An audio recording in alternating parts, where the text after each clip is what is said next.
So, in generations of computer, the term generation basically refers to how hardwares and softwares have evolved during that time. That is, we can say that the evolution of computer can be defined in terms of generations of computer.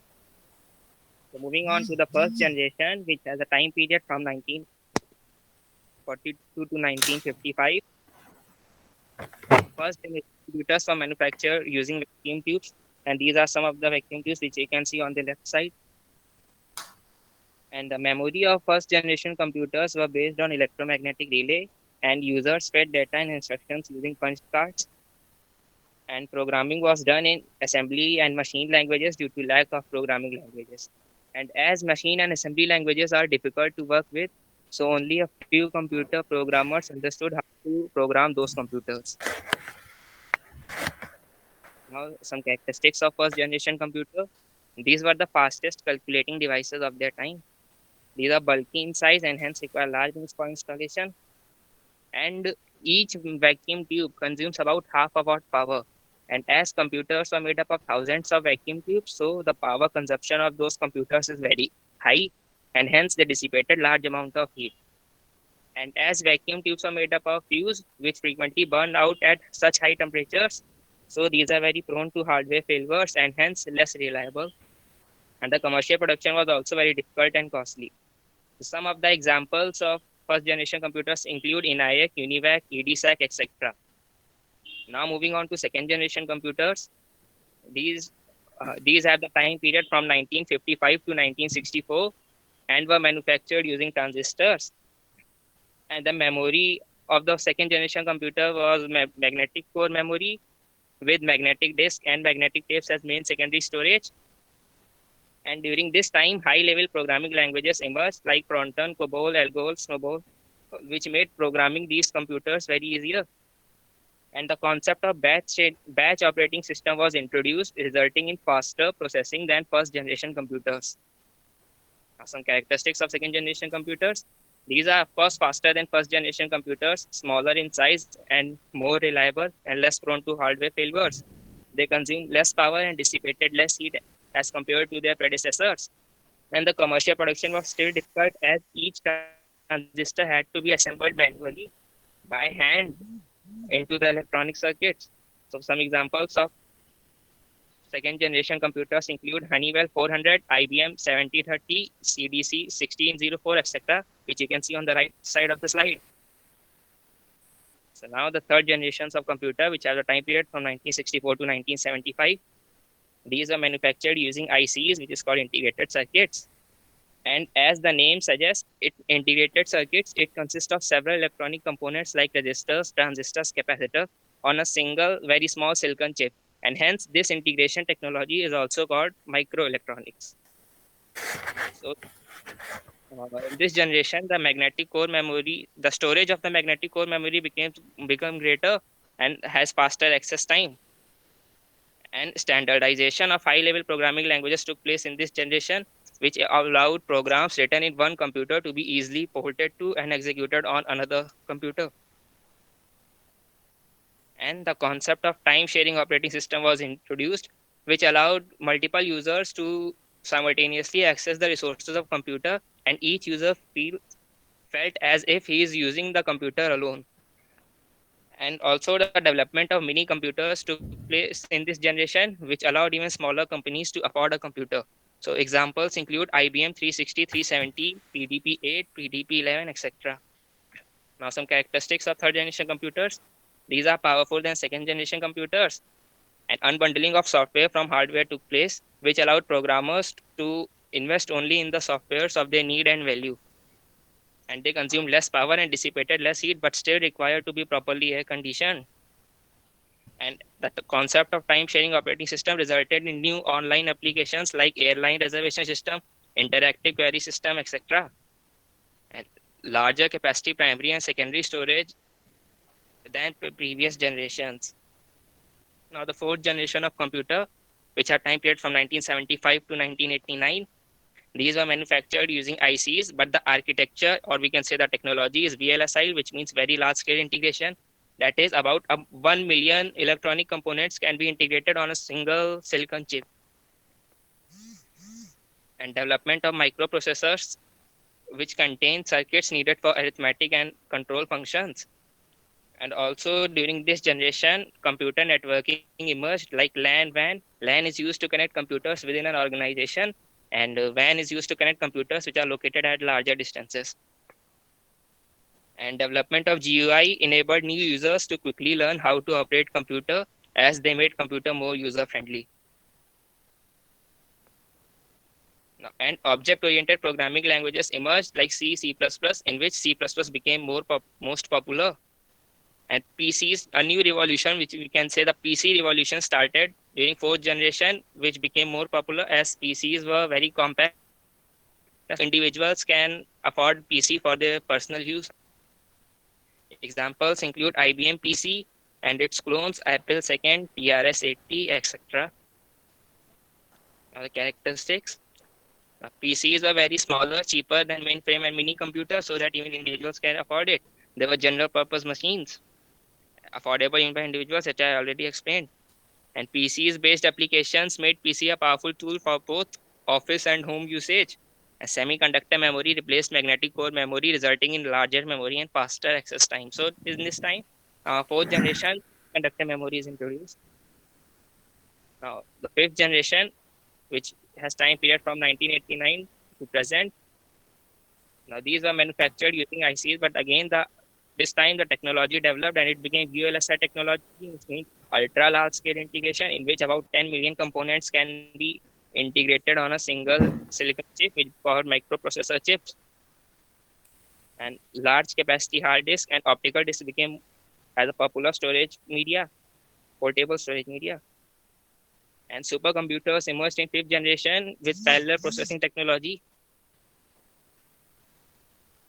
Emergence of internet, WWW, which is World Wide Web, and email facilities allowed users to easily communicate with each other across the world and gain knowledge. Now the characteristics include these are portable, the portable PCs, which is also called notebook, and are much smaller and handy than PCs of fourth generation. Now supercomputers were introduced which require properly air condition, but no air conditioning is required for notebook and workstations.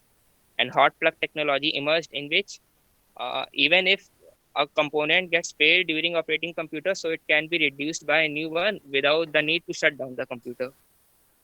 And it is more user friendly with multimedia features.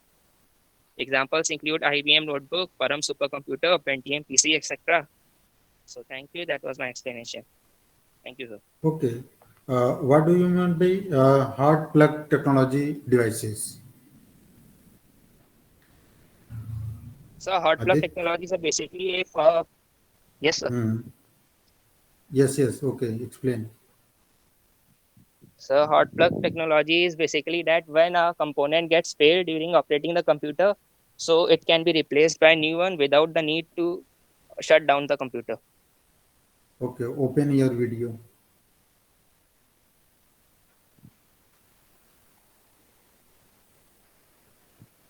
Yes, sir. Okay. Good. Now close one.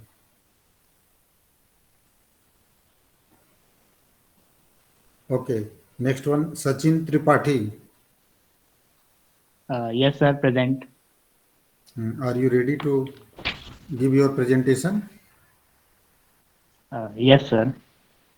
Yeah. So You I'm can share sharing your my. yeah.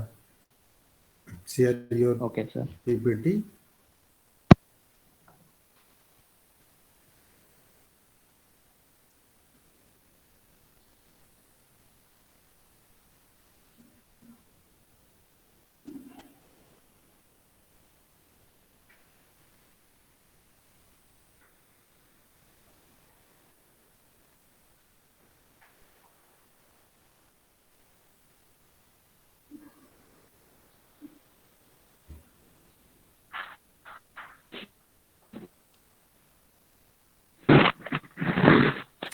So I think my screen is visible. Yeah. Operating this operating system. Yes. So Your good topic of afternoon, presentation everyone. is yeah. Yeah. So good Yes. afternoon, Start. everyone. Myself, Sajin Tripathi, and I have made a presentation on disk operating system. So in this presentation, I have tried to cover all the fundamentals of this disk operating system. So, so the first slide introduced what is DOS. So as we all know that DOS stands for Disk Operating System. This disk operating system was the first widely installed operating system for personal computers. As we know that personal computers came in the fourth generation in the time period between 1975 to 89. So this disk operating system was the first operating system that was installed in those computers. This disk operating system controls the computer's hardware and provides an environment for programs to run. This system program must always be present when working with your computer. It means that this DOS, disk operating system, is an essential operating system for the computers working on this operating system. Now, DOS is a single user operating system.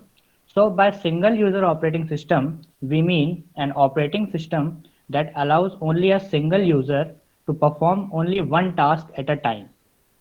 In these operating system, functions like printing a document or maybe you can say downloading images can be performed only one at a time.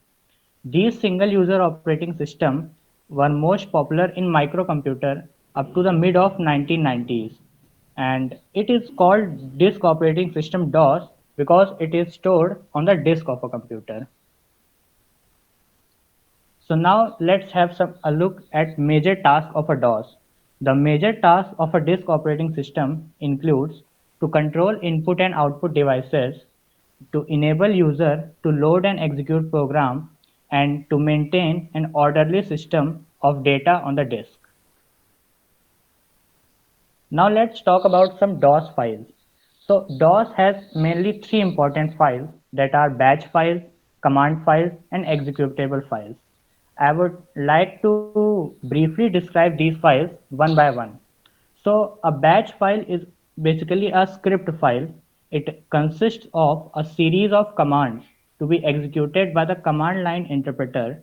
They are often used to help load programs, run multiple processes at a time, and perform common or repetitive tasks. The next file is command file. A command file is basically a file containing a list of related commands. Means that it is a file that contains all the basic commands that we require in disk operating system. The third one is executable files. This executable file is a file that is used to perform various functions or operations on an operating system. An executable file is compiled and thus it cannot be read unlike a data file. Now let's have a look at some DOS commands. DOS consists of a series of programs designed to control the computer resources that are called DOS commands. DOS commands have basically three parts: file name, parameters, and switches. Mostly these commands consist of regular English words like erase, copy, del, print, etc. Now DOS commands are basically of two types: DOS internal commands and DOS external commands. Let's have a look at these commands one by one. The first one is DOS internal commands. The DOS internal commands are basically stored in the command.com file. These internal commands are loaded automatically into the memory, which means RAM, when you start your system. And these includes the simpler and common commands that are needed on a regular basis, and they are a part of command.com program. Now let's have a look at some basic DOS internal command. This includes the first is CLS. The CLS command is used for clear the screen. The next is VER. This command is used to display the DOS version number. The next one is VOL. This command is used to display the volume label and serial. The next command is type.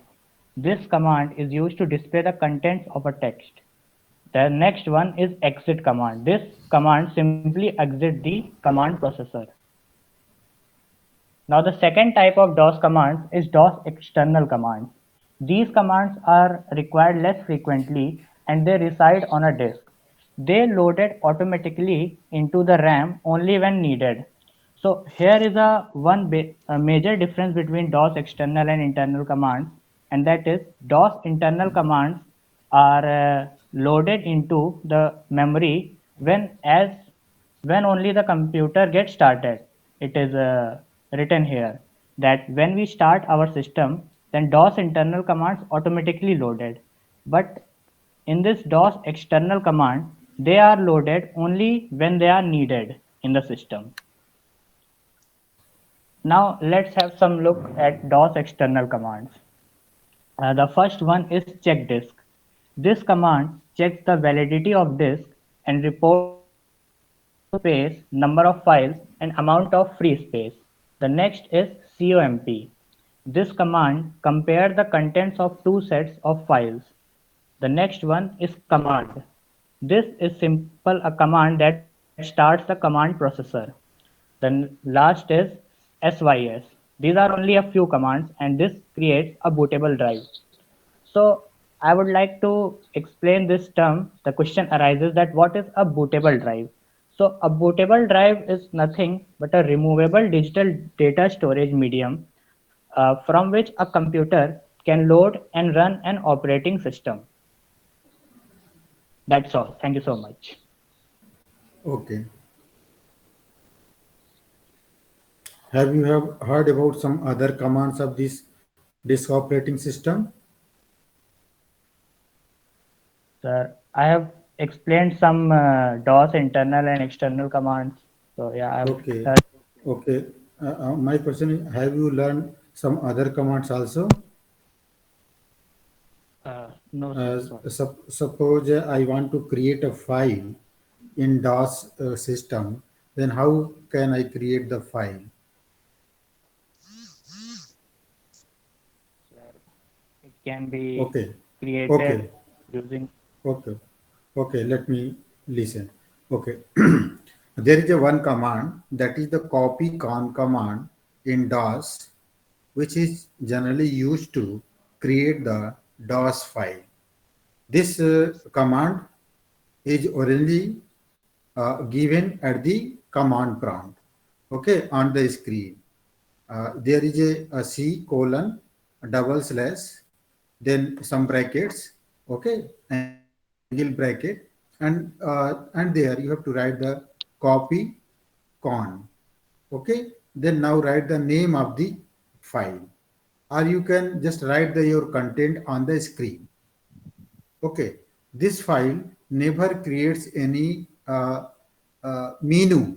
Okay, this command provide interface to just write your content on the screen. If you want to save this file, then you have to use the control key.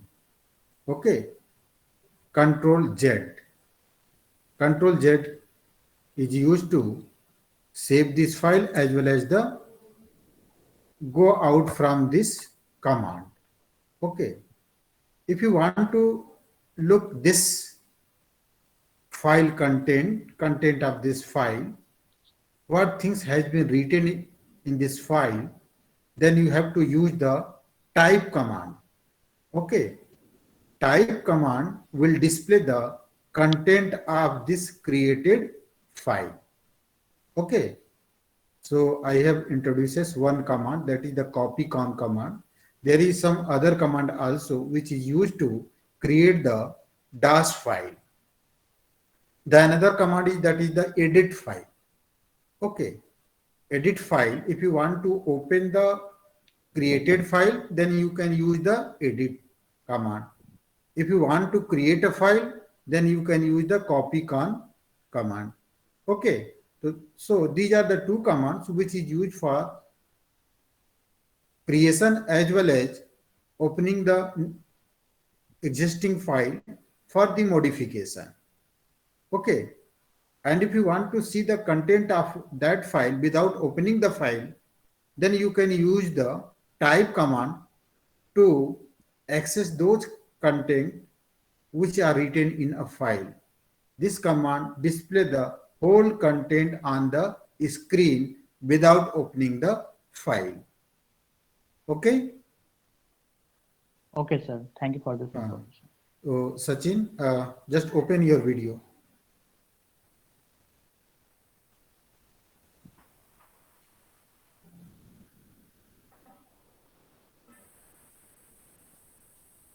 Take okay. Now close it.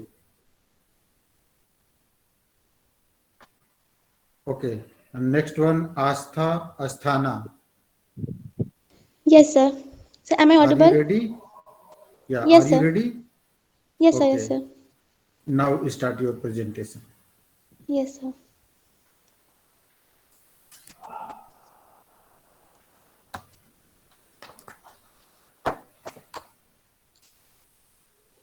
So, is my screen visible? Yeah. Yeah. Good afternoon, sir, and dear fellow mates. Myself Astha Sthana, and I am here to deliver a presentation on the topic internal and external DOS command with suitable examples. So, here I begin.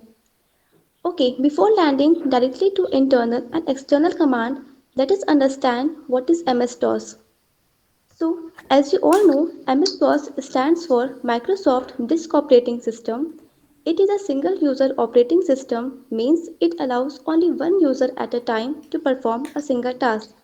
It was first introduced in 1981 for IBM and IBM compatible PCs.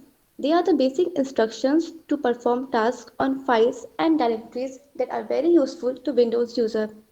It introduced certain features like disk formatting, backup utilities, and filter commands.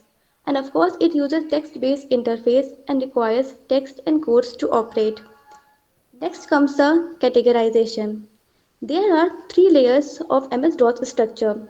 BIOS stands for Basic Input Output System, Kernel, and Shell. Among these three layers, the layer Shell has the command.com. It is further classified into two categories. First, internal command. Second, external command. Let's have a look at internal commands. They are loaded automatically in the memory when DOS was loaded during booting process. They are used for performing basic operations on files and directories and do not need any external file support. By embedding them in command.com, they can be quickly accessed when needed, and of course, they are memory resident. Now, let's have a look at some of the examples of internal commands. First, CLS. It erases all the characters and graphics from the display screen, that is, it clears all the information from the screen. Type. It is used to display the contents of a text of a file on the screen and may be optionally on printer too. Ren, short form of rename. It is used to change the name of existing file.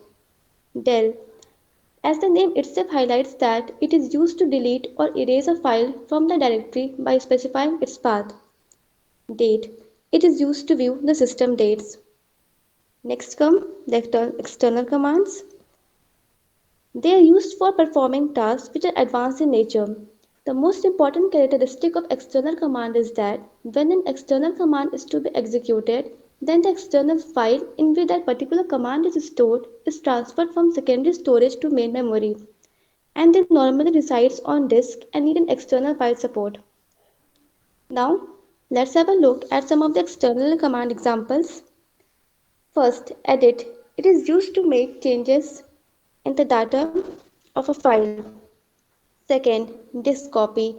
It makes the exact copy of a diskette, including hidden files, and also copies the content of one floppy from the source drive to formatted floppy disk in the destination. Third one, tree. It allows us to view the list of directories and subdirectories present in the disk in graphical form. Fourth, DOSKey. It is used to edit command lines and recalls commands. Last one, find. It, as the name also suggests that it searches for a specific text in a file. That's all for my presentation. Thank you very much. Thank you, sir. Okay. Yes, Astha. Uh, have you heard about the CD command? Yes, sir. What is the purpose of this command? The cd command is used to change the current working directory. Change the current working Working directory. directory. And what is the purpose of RD command? Sir, RD, sir, I'm not very sure. RD maybe remove an empty directory. Yes, RD command is used to just remove the directory. Okay. Yes, sir, remove an empty directory. Uh, if you want to remove the file, then you can use the delete command. If you want to remove the directory, then you can use the RD command. Okay. Yes, sir. If you want to remove the file as well as the directory, okay. If you want to remove Yes, the sir. file as well as the directory, means that the directory which contain the file. And if you want to remove both things by one command, then there is any dash command which can do so. Sir, I have no idea. Okay, okay. There is a one command, that is the del tree. Okay, del tree command is used to remove the current file as well as the directory at a time. Okay. If you want to Okay, sir. separately remove the file, then you can use the delete. If you want to remove the empty directory, then you can use the RD command. If you want to remove the directory which contains some file, more than one file, then you can use the del t command to delete the such existing directory. Okay. Okay, sir. Okay. Thank you. Now Thank open you, sir. your camera. Yes, sir. Okay, thank you. Now close it. Thank you, sir. Okay. Uh, there is another class. इसके बाद आपकी कोई class है? Yes, sir. अच्छा, आप लोगों की कोई इसके बाद क्लास है? Yes, sir. Maths. ओके, तो just ready for the attendance. I am calling one by one.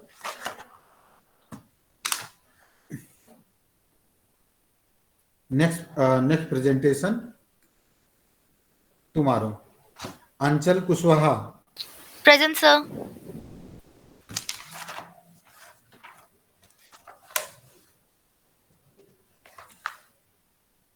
Then Abhay Mishra.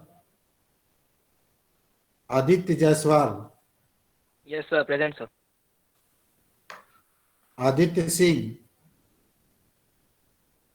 Akshat Jaiswal. Alok Bhaskar. Yes, sir. Aman Pandey. Present, sir. Ananya Singh. Present, sir. Anu Prajapati, Anubhav Singh, Navrang Semwal,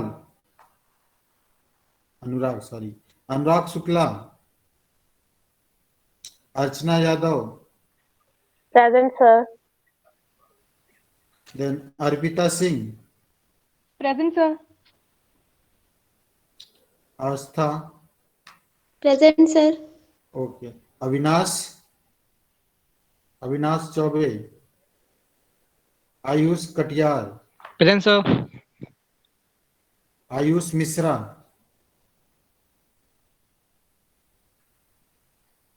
Ayush Kumar Mishra,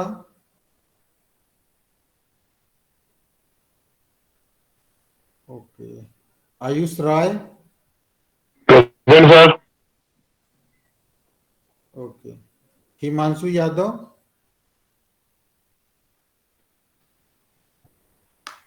Jatin Kumar Maurya, Juhi Saroj, Kanchan Saxena, Present, sir. Okay,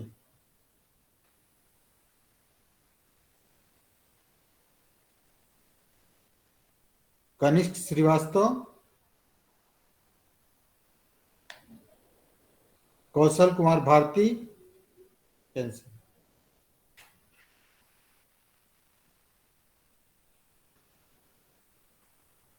Kavita, Manvendra Pratap. Present, sir. Okay. Manvi Kashyap, Present, sir. Mayank Singh,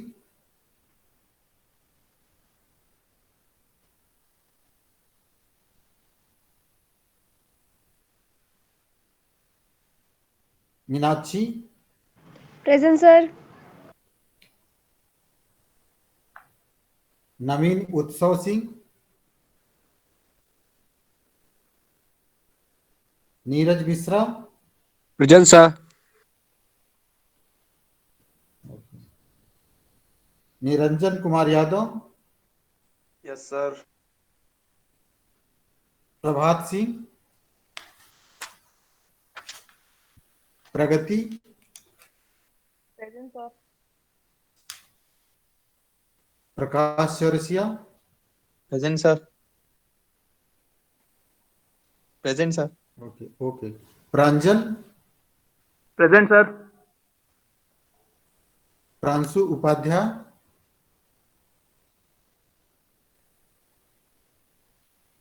Prince Gautam, Present, sir. Rishi Srivastava, Present, sir. Rishita Asthana, Sachin, Present, sir. Satyendra Kushwaha, Sawant Mishra, Present, sir. Okay, Shashwat Raj, Shivam Kharwar,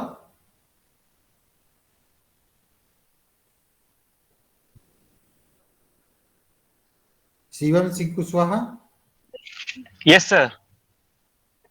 okay, Shivam Verma, Shreya Awasthi, Present, sir. Present, sir. Okay, सुभी Kapoor,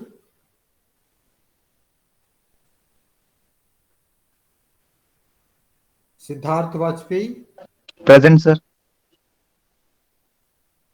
okay, Srijan Srivastava, Present, sir. Okay, Vansh Saxena, Present, sir. Vikas Chauhan, Present, sir. Vishrut, Present, sir. Yash Singh Chauhan, Rafif Ramadan, Present, sir. Ayush Singh, no, okay, any other student who had Akash Verma,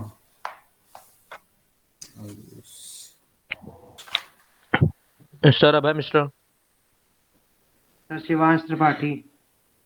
एक minute, Abhay Mishra, Akash,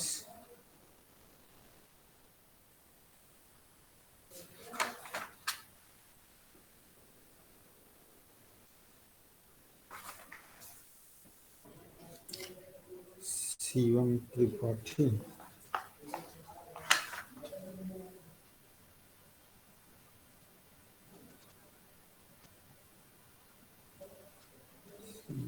sir I have recently joined LU.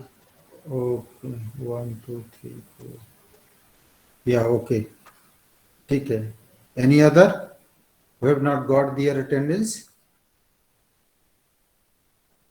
आकाश वर्मा, हाँ,